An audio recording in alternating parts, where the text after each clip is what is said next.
I have one further thing I wanted to bring up regarding this weekend, and that was Goldberg's son, who was Engage. involved for just a second.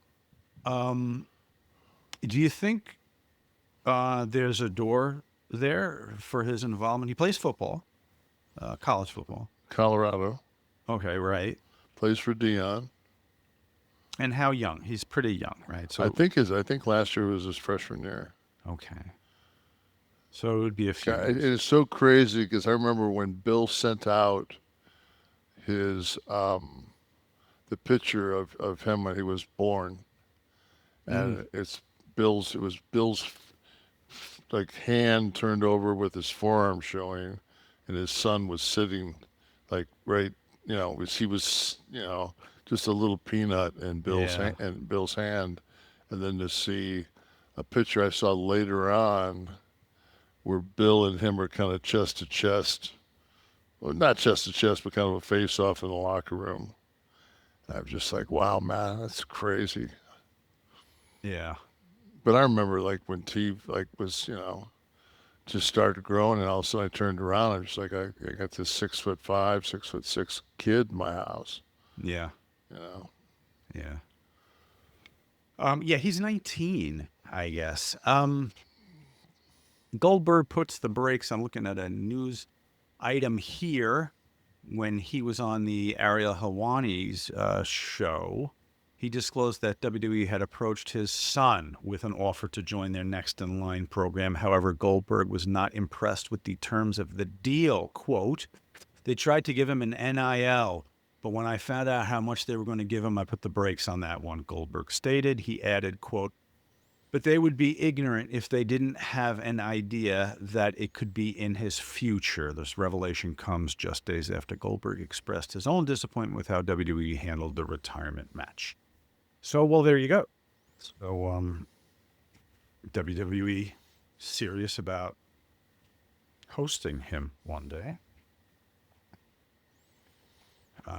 We'll see see, where the football career goes, obviously, right? that I you know how I feel about retirement matches. I do. Hey, Brett. Bret Hart didn't have a choice to have a retirement speech and last match. Bill was the main event and still isn't happy. Oh, the Bill hate coming in.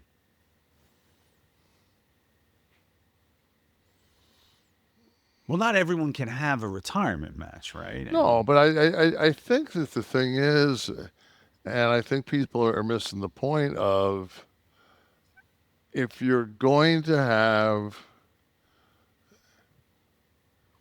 it's like a funeral. I'm going to be cremated. Nobody's going to see my dead body besides my wife, if she's still alive. You know, anybody else that needs closure, fucking watch a Vinny Vegas match. Um, but and I know that going in. mm, So, but if part of the your final resting is the viewing, and they put you in the casket with no makeup on, and you look pretty rough, you know. that's the final image people have of Right. you. I That's get so it. it's and I I think that understand. and from I watched the whole thing and I thought I was very touched. I thought it was a great speech. I did too. So it's just like I think, instead of people saying why he didn't get his way, maybe he's pissed off because he's grown so much as a human being that the Bill Goldberg from 97 would not have been able to cut that promo, would not have the humility to cut that promo. And here he's done all this personal growth and grown as a human being, and you want to sit back and you want to say like, God, I hope this fucking played out well. I hope it came across the way I wanted it to come across. What? It's fucking cut in half? Different, right? Yeah, but again, was it planned to be there in its entirety? Could I, as the talent, have expected it to be there? I just don't know. I've never fucking not been in the ring with a camera in front of me with a red light and not have somebody go, give me something, a minute. Give me some kind of time cue to rap. Don't just fucking bail on me. Right. Okay. Understood.